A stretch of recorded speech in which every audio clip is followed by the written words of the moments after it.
नमस्कार दोस्तों, आपके अपने YouTube चैनल फ्लेम टारगेट में आपका स्वागत है। कृपया जो लोग नए हैं चैनल को लाइक और सब्सक्राइब करें, जिससे हमारा आने वाला हर वीडियो का नोटिफिकेशन आपको प्राप्त हो सके। तो चलिए दोस्तों, आज हम बात करेंगे कि ओजोन परत क्या होते हैं। ठीक है दोस्तों, ओजोन परत क्या होते हैं।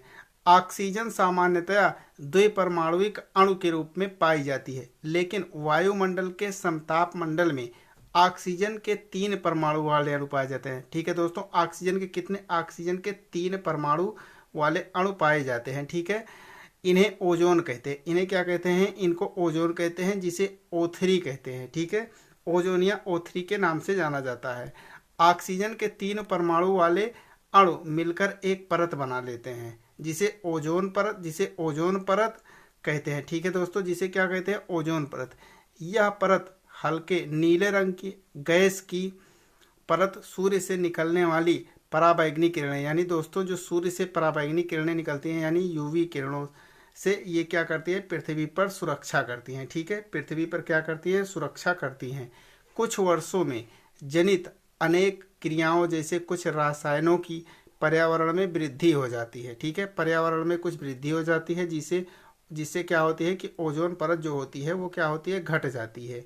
ओजोन परत की ह्रास करने वाले विभिन्न यौगिक जैसे क्लोरोफ्लोरोकार्बन हो गया, जिसका प्रयोग रेफ्रिजरेटर, शीतलन एवं अग्निशमन में किया जाता है, तथा नाइट्रोजन मोनोऑक्साइड। ठीक है दोस्तों, क्या नाइट्रोजन मोनोऑक्साइड नामक प्रदूषक गैस ओजोन परत में ह्रास के प्रमुख कारण है। ये क्या करते हैं? ह्रास के इसके प्रमुख कारण होते हैं।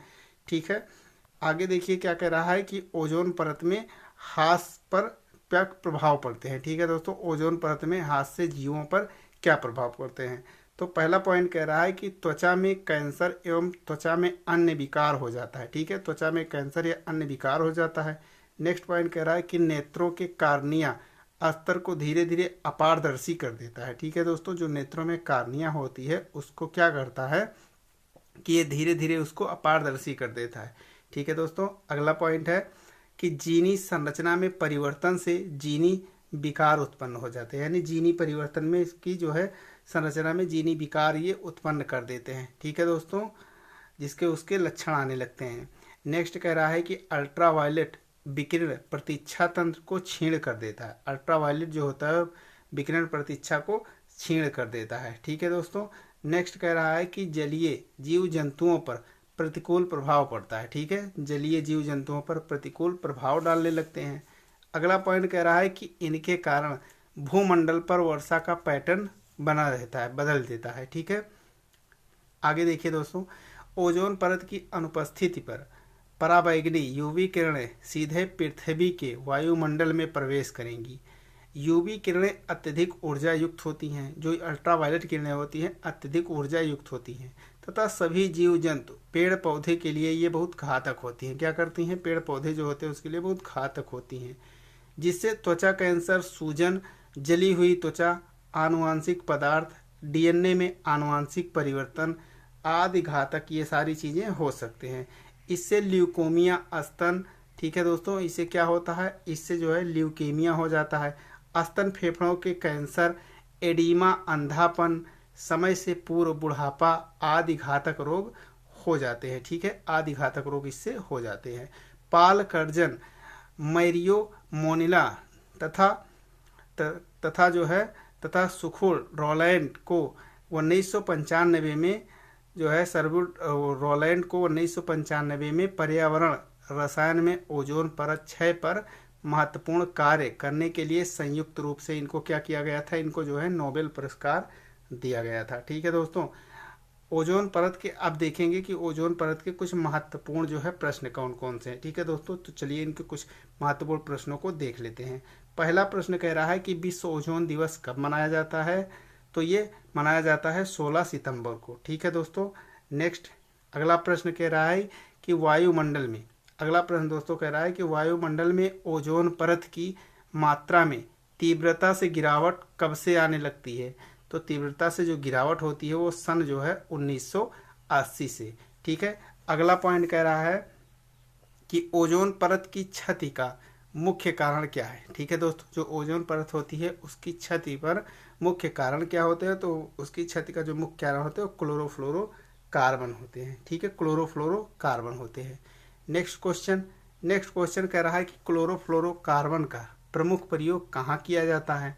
तो जो क्लोरोफ्लोरोकार्बन होते हैं उनका प्रमुख जो है प्रयोग जो है ये रेफ्रिजरेटर या अग्निशमन में किया जाता है। ठीक है दोस्तों, रेफ्रिजरेटर या फिर अग्निशमन में किया जाता है। नेक्स्ट क्वेश्चन कह रहा है कि ओजोन परत मुख्य रूप से कहाँ पाई जाती है। तो दोस्तों ये समताप मंडल में पाई जाती है। ठीक है, कहाँ पे पाई जाती है, समताप मंडल में पाई जाती है। नेक्स्ट क्वेश्चन कह रहा है कि रेफ्रिजरेटर में प्रयुक्त CFC है। तो CFC इसका जो है फ्रेयान होता है। ठीक है दोस्तों, CFC क्या है, फ्रेयान है। नेक्स्ट क्वेश्चन, ओजोन परत की कमी के कारण वातावरण के माध्यम से अत्यधिक यूवी लाइट होती है, यूवी किरणों से जुड़ा प्राथमिक जोखिम क्या है। तो दोस्तों ये इससे जो है जो जोखिम होता है वो त्वचा तथा कैंसर हो जाता है। ठीक है दोस्तों, ये इतने प्रभावशाली, इतने घातक होते हैं कि इससे जो है त्वचा और कैंसर हो जाता है। ठीक है दोस्तों, नेक्स्ट क्वेश्चन मॉन्ट्रियल प्रोटोकॉल किससे संबंधित है। तो दोस्तों ये ओजोन परत के जो है रिक्तीकरण से संबंधित है। ठीक है, ओजोन परत का जो रिक्तीकरण होता है उससे ये संबंधित है। ठीक है, नेक्स्ट क्वेश्चन दोस्तों कह रहा है कि वायुमंडल में ओजोन परत कार्य करता है, किस तरीके से कार्य करता है। ये पृथ्वी को पराबैंगनी किरणों से जीवन की रक्षा करता है, यानी पृथ्वी पर जो पराबैंगनी किरणें आती हैं उससे ये रक्षा करता है। ठीक है दोस्तों, अगला क्वेश्चन कह रहा है कि ओजोन परत मानव के लिए उपयोगी है क्योंकि। अब मानव के लिए उपयोगी क्योंकि सूर्य की जो अल्ट्रावायलेट किरणों को ये क्या करती है, रोकती है। सूर्य की अल्ट्रावायलेट किरणों को ये रोक देती है। ठीक है दोस्तों, अगला क्वेश्चन कह रहा है कि वायुमंडल में उपस्थित ओजोन परत अवशोषित कर लेती है। तो किसको अवशोषित कर लेती है, अल्ट्रावायलेट किरणों से। ठीक है दोस्तों, अल्ट्रावायलेट किरणों से अवशोषित कर लेती है। अगला क्वेश्चन, ओजोन परत छिद्र का कारण क्या है। तो दोस्तों ओजोन परत जो छिद्र होता है उसका कारण है क्लोरोफ्लोरोकार्बन यानी CFC होता है। ठीक है दोस्तों, नेक्स्ट क्वेश्चन कह रहा है कि ओजोन परत छिद्र का निर्माण सर्वाधिक है कहाँ पर, अंटार्कटिका के ऊपर। ठीक है दोस्तों, अंटार्कटिका के ऊपर। अगला क्वेश्चन, पहला ओजोन छिद्र कब खोजा गया था। तो 1970 में खोजा गया था। ठीक है दोस्तों, कब, 1970 में। नेक्स्ट क्वेश्चन, वायुमंडल की सबसे ठंडी परत कौन सी होती है। तो दोस्तों वायुमंडल की जो सबसे ठंडी परत होती है वो होती है मध्यमंडल। ठीक है, मध्यमंडल होती है। नेक्स्ट क्वेश्चन कह रहा है कि ओजोन परत की खोज किसने की थी। तो दोस्तों ओजोन परत की खोज चार्ल्स फ्रेवी और हेनरी बुइसन ने किया था। ठीक है, चार्ल्स फ्रेवी और हेनरी बुइसन ने किया था। ठीक है दोस्तों, नेक्स्ट क्वेश्चन कह रहा है कि ओजोन छिद्र अधिक स्पष्ट कहाँ दिखाई देते हैं। तो दोस्तों ओजोन छिद्र जो होते हैं वो अधिक स्पष्ट ध्रुवों पर दिखाई देते हैं। ठीक है दोस्तों, तो चलिए दोस्तों आज के लिए इतना ही, मिलते हैं नेक्स्ट वीडियो में। अगर वीडियो पसंद आई हो तो एक लाइक और चैनल पे नए हैं तो सब्सक्राइब करना ना भूलें। ठीक है दोस्तों, नमस्कार।